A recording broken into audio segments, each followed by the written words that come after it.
personal touches of his own, not even a photograph of his deceased wife, an oversight she knew his staff would soon correct. Vandervoort was a thin man, ascetic in his appearance. He was fiercely intelligent, almost entirely humorless, and a confirmed workaholic. A 64-year-old widower, he was now the world's most eligible bachelor. For the first time since the death of Edith Wilson, 18 months after Woodrow Wilson's inauguration, the United States had no First Lady.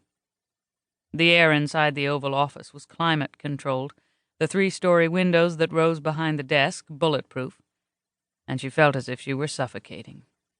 As she stood by the fireplace staring blindly at Rembrandt Peale's portrait of Washington, the new president's voice seemed far away. I don't want to appear insensitive to your grief by broaching this now, but I have no choice.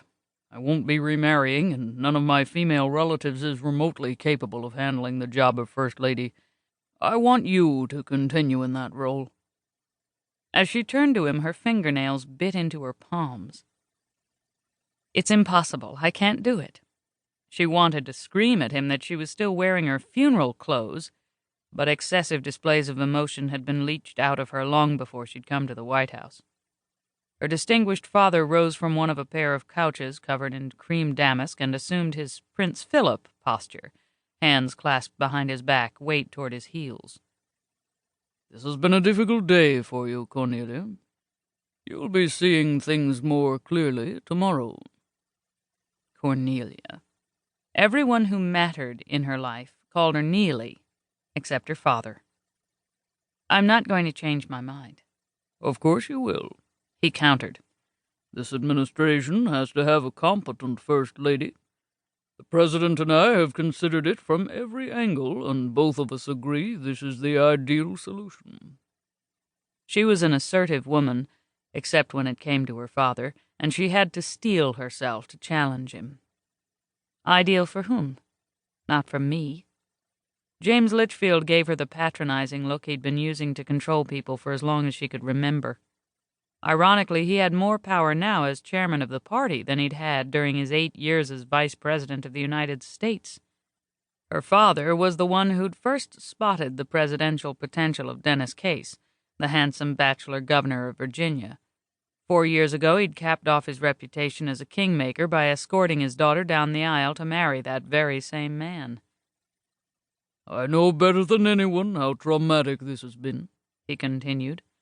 But you're the most visible link between the Case and Vandervoort administrations. The country needs you. Don't you mean the party needs me?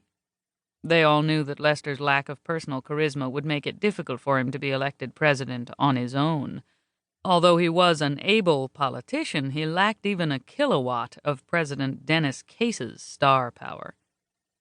We're not just thinking of re-election, her father lied as smoothly as new cream.